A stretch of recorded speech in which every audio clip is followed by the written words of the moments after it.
asere Ghana man se abana ye bobo en ho akwakoto no so woni twa obi so na wo ya ne su ene ne ban betimi de basa ya ba entempara posifo aboboa no wo yi o masutiri no madoa na mantam ne de na kwakogina emra no na Dr. Alhaji Mahmoud Bawumia bonto a wosirim na wasere Ghana man se hwara ne anya adwene se ye kwakoto aba mampani a wo man konfam etutu dane ye wabra enkonfam ne yehu eye kurukura wo mo ekoso ogia wo ho ya ojebi oman hini a owo sehwe anwea so na o masa so ato aba yi ne biewa National House of Chiefs wo tua no se eye titire president ya obehe o mo ntutuye eso obzanfo we ni afoforo pi ene akekese ne se kase ya bia wo bia na no pay ye bana ye dia ba besomwo eye 21st clinic siatic entry na etwetwe wotutu wo no omo na so ya cinema bia wo bia na no pay yetimi abane ya ba besomwo wo se tiri no efiri husisim efa oto ase fa osire ni musa kosu na nkokum fa na ntudi kosu na mpono so no etimi chiwa meduru ba bia na eya kan watim dem se stroke no for ne echere 21st clinic ye wonro ewo mfidie ewo nimdifo doctors ne nurses ya wono mabokui ewo na yaresemu a ye be mo ade ho de efiri sayade no Sompa chade mfie miensa nie na busuanfo ye babo na so afi bia esremu se afene kwawie ye se ya na nyanka no obakunafo wisia no ya na omu didie nie omo enom die wo mo hyedie wan na kata obakunafo no na deja so enu ntina anopeso so ne yesa so ba mana so bio ne asrewo se de obenya bia de be masere abada sani bia na nimu no abusafo fa bedom yen say ntuma say mo say atade say biscuit say drink bi na abetimi dia ba bedom yen a fa be kan ho na yemfasere yen kwose nyanka no ene obakunafo yen katana deja so se bia pese o ye ni sika mobile money number no 0598559802 0598559802 dia beba tara one media na say Blessed Foster ebusia winum ene ebomi chidoma no peya bia wo bia ne yetimi aba na yaba besom wo midin ede nan ya bo malibia boga enye brena finsam no yenkomo ankasa emfa emamo yademo shase de free NPP amanyuku atena ye ne vice president Dr. Alhaji Mahmoud Bawumia wodi NPP amanyuku anim aprema mpedi adwa afi ede amawunum na ode atugya se Ghana for se o ka wonsa kono se nanum nsia aka na wotwe ne kakra na ye kwa akoto abayi mampani mrasewjafo mbetena mrasewjafie ma ye ene nunu amommeyi afo no ntuma papa ede efra no wasere Ghana man se ye kwa akoto aba no hwara ne yadwere si ye kwa akoto abayi mampani a wono no confirm wo benya ye kra no wa huna no awiase waka che so motutu kobokina faso abonte so Dr. Alhaji Mahmoud Bawumia de sansemi tudwa ye na no memene da wo saboba bonten so abra na kese wo bontoa wo omantifi mantem ne mu a na nyina ye kira na wo cheche ne niso ade hunu ne tirimupom a kire Ghana man wo esirimu abonten so. Make no mistake about it. By the grace of God, inshallah, we are winning this election. We are winning this election. Make no mistake about it.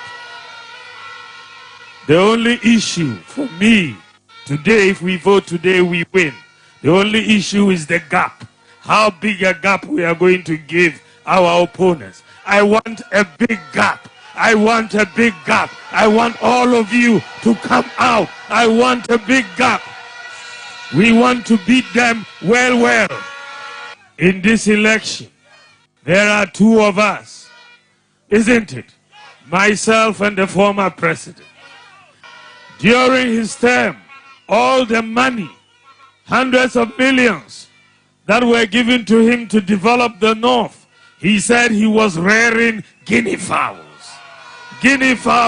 under SADA. We have not seen one SADA project.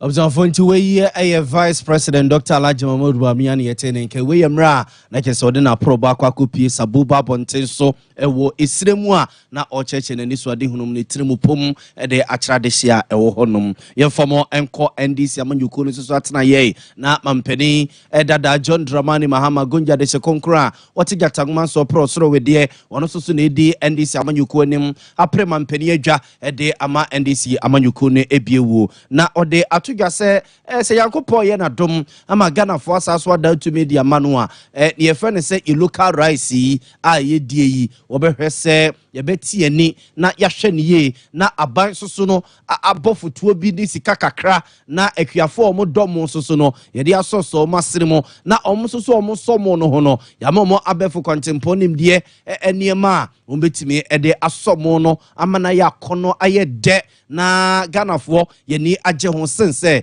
da bia kwasi kokko de no ene ye de ani ebekiro de sansem to dwa bra no no soso na pro ba kwa kopia puema ntem Eastern region yellow crop bone ne mpotemu ena ode sansem to Ghana for ani.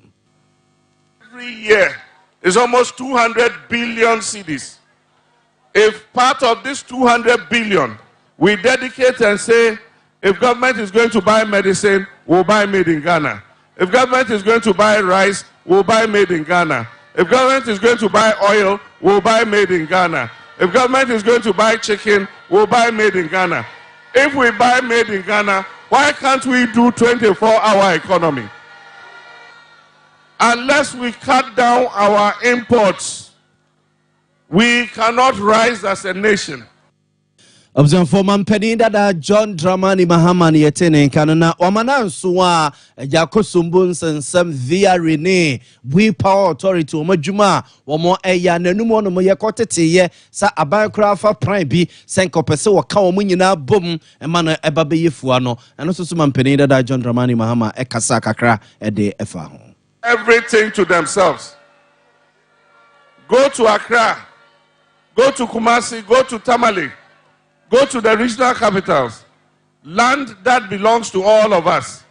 Houses that belong to all of us. Some were built by Nkrumah, some were built by Champo, some were built by Rawlings. They have taken it and sold to themselves. Recently, I was watching a video. VRA workers were demonstrating because MPP wants to sell VRA. But it won't happen. Observe for we man penny that John Dramani Mahamani yetene nke we yemra no so do na pro ba kwa kopie yele krobonnom ene ne mpotemu a na ocheche ni tirimo poni ne niso ade hunu mu de akira de hye beye na ombeto aba no bom ede amano ye to aso yeguso ade mu wande isi amanyuku na tena ye na national chairman de amanyuku no Yera Johnson Esiedu nketia wasra de hye a wo yape kusugu abato mpeso ya so se abato no we nya skirt and blouse sembia so we be giran potemo no be catch rom so what the abane de konekoto MP no de ema John Jinapo na president ne de kotuma MPP fo ananse bia Kufia Kalua wose sanipa no oye mambofo skirt and blouse sem enema ye kroma jahye enti when obia ankwanko so skirt and blouse so ewo abano a ye bobo ho akwakoto no December bosome de to so enso no neither defeat John Mahama nor John Jinapo. And so they want to drive a wedge. What they want to do is that they will come and tell you, vote for John Mahama. As for John Mahama, we like him. But vote against John Jinapo. It is a lie. We need John Jinapo equally as we need President John Dramani Mahama. Observe for to we Yera Johnson Esiedu nketia we titire ni demand isi amanyuku no wo mayimu na probo ewo yape kusugu abatom peso so na sansem wi nyina ode etudwa na IGP Dr. George Akufu Dampare nra wono soso etu mpasa kakra ewo enkrapompere mantemu a ene ensore ahodo binom okokọ srasra wonum ni nyina eye abaya ye babo ehunu yakwakoto ya na oye seja wobeto asofo no ato ansore ma no ewo obaso dem na ye kwa asore no emufa dodo no a ene to a eto da se yemfa ba mra yemfa sika mra ye ne yebesa so akwa ya so wankwa asore a wobekọ masalachi no akwa bompa yente ne de IGP so oto awonum ewa aso dem ne masalachi hodomo na onu omo akwa kodi nkomo no wasrada se wedi ekotodwegu fom ensada nsem de suma wose mapa chew okuta ne nse ne ntwekosia abaya ye babo ho akwa koto yi ye to aba no ye kinkanie ya kinkanie wie se woni twa obi so na nipa ne su ne ban a ase woda na die no betimi de basabasa ya ba entampara no ya posifo so tire no madoa na mantam ne se bronya kokko a wodagya ho ede no akwa kogina emra no Dr. George Akufu Dampare. serve as vessels that God will use in bringing peace, security, law, and order during this election period and beyond. And until we do that, then the prayers will end up being mere words because it's not backed by action. It is for this reason that we want to ask, after you pray, to do 4 main things for us during this election period and beyond. First, as you have prayed for yourself, also take the step yourself to make sure that you don't become a source of disturbances in this country. For we Dr. George Kufu Dampare Ghana post ye jumano wono enedano se eye penimpa ena yete no enken yegusua edemo bambo hunsemu na siyetie for pa otwedi ampo nyankrompomba se yado mahata mununkum achi otuturubu nso tonso ba wi obotantemu a wode yafa dumne mununkum gire mata teshramo ebeka hye nso ebetodwa se emranche kwa bi akwakoye video bi wo boase abonten so a kese sa mranche susu no na ma ti eche obi a omuni ko tale se wo mo de omo ka se aba no wa be wadwene se obeye se bi nse hunu bia no ene ene omo no de no eche kura so no wo mo kama ayi electoral commission impedimfo ate se wo mo so no wo be declare wo maba aba ne de electoral commission impedimfo na den krata ne beko na wonu mutu wi a wo mo so ma twofo no mo gu obo ase no wo be hweso wo mo so be declare wo mo de na se impedimfo ante ase de a na ke se wo mo ene wo mo di wo kure mu na enu na beto dwasa aposifo IGP ne dom pesa mrantie ya wo mpesa wo dodo wonum do mo koko gina emra no na be na wotwe mienu die aposifo che so mape wo mu a wo mo enya wonum enti wo mo bagana fo na so no mo asre gana fo se emrantie wenum se wani twa omumu bia so a aposifo kra che se eja utimi boa wonum mo che sa mrantie wi mu a wo mo de 200 million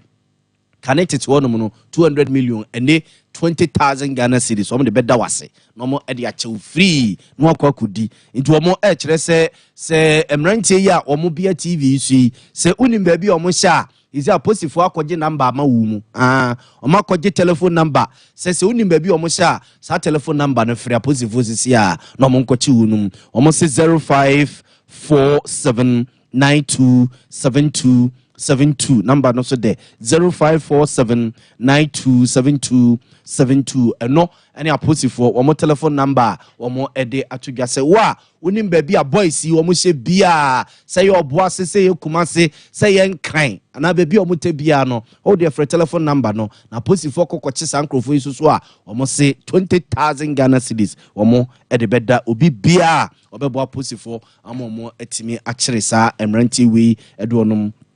akwakudina emra no yesha mo bossa asem we yani edi akire de befra to bia no yemfa enkamemo yento aso na Dr. Papa Kwesi Indum sameka hye nso a party ani e friend say Progressive People's Party, ebi friend Patapa People's Party, ebi friend Prepapa Precom, ebi friend Pepe People's Party. Keso mo didi bebrebe na ne etwa ne tia e friend say PPP. Papa ne kote sa amanyuko no wo CPP mu and was CPP for ne ni yi eno nti wate ne party e friend say PPP. No wate ne foforo na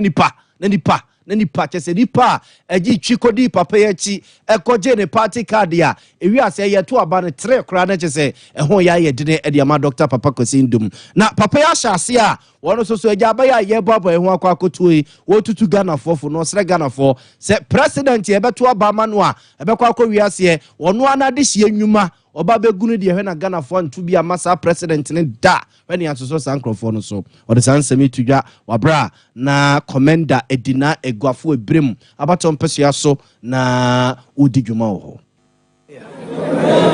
And it's not on any one political party. The point is that you do politics for the good of the people. You don't do politics that ends up collapsing businesses, for people to become unemployed or unhealthy or anything that is negative. So in my view, you're going to vote for someone who has demonstrated that they will help indigenous Ghanaian businesses to be firm, to do well, and even when they have problems, to help them to overcome those difficulties. Fonti we a Dr. Papa Kwesi Indumni Tene ke we mra ono ani mpehia e maybe atwem no ye MP ohonomo na akwakusi eye day nursery bi ho e de ama wo mu classroom kama na no mu bia no de sansem yetudwa na head teacher oda eye school na no so no ejina ne manana mu e da Dr. Papa Kwesi Indumasepa. I think that we really enhance the writing aspect. Now they have a table they can put it down and then write. So they will be able to write before they get to the cage. It's going to help them and it's going to make the work of the teachers to be Observe for your free Dr. Papa Kwesi Ndumu Nkomo Ehunaja yemfomo enko National House of Chiefs so atena ye na nanu fia dade besi ne memene da na National House of Chiefs nananom atena nkonya bedwa no ekotena ase a wonomo eye so mo kwakoto ba kwakoyi mpanimfo a ebetua eye wonomo ebedwa na no ewi ase na nana sehwe anwea so eye mahene nana ogia oho ya ojabia otosum yenu na omasa so akwakoto abaye ne biu se wonkoso a enye titire ni emfama na matena nkonya bedwa no abatuo no musoso no eye bupewura na Abdullahi Jinapa otosum yenu wono soso na omoto abaye no se onye na bedi echire na omonhwe entutu ne ema na nanom omo adwumadi ahodo omodie entu empone ogia oho esre na nanom se nkabomu na ebeboa ama omo atumpon. So chiefs and chieftaincy, for that matter, must remain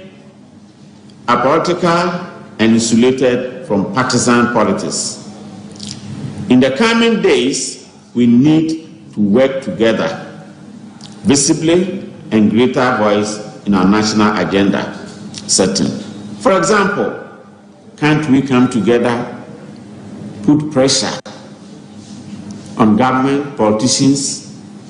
to get a second chamber, majority of whom must be chiefs in the south.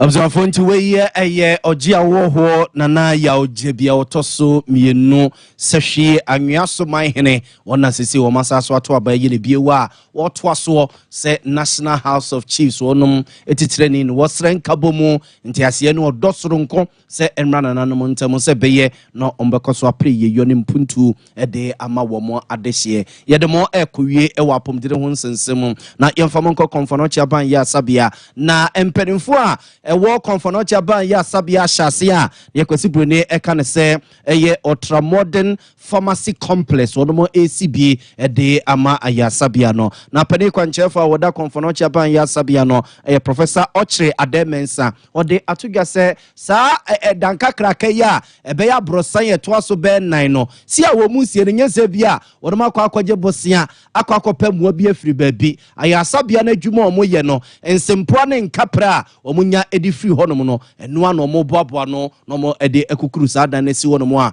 ebeboa ma yaresane ayarehwe ho nsensem titiru ebe nura ho nsensem tumpone e konfonoche aban ya sabia Professor Ochre Ademensa echeche nsemu se de kire. Beyond its functionality, this project is testament to our collective determination to meet the challenges in healthcare delivery. We acknowledge the immense role of pharmaceutical services in the continuum of specialist care, and with the completion of this complex, there will be a centralized space for the management of pharmaceutical products to enhance efficiency and other ancillary facilities for the provision of quality pharmaceutical services. It's about ensuring that every patient who walks through the doors of CAF receives timely, comprehensive, compassionate, and convenient care. Observe we a Professor Ochre Ademensa and yetene ke we pani kwanchefo a konfonochi aban ya sabia woda no na ochechi nsemu de ache we mra na ke so modi aso ebofom ebe hye cheso ma hyase ekra ne sa na ochechi nsemu de ache ne yegina we so na no pe nsemu e baba no de ba beso mu no ye de mosia na o man hina asaso atena se bio e de ade ache bia dwumadi ato amoso na pe kukuwa ne chinchin fidie de maame ye mesoso me de na ya obo amale bia boga no pe ya saso abomachia ebia.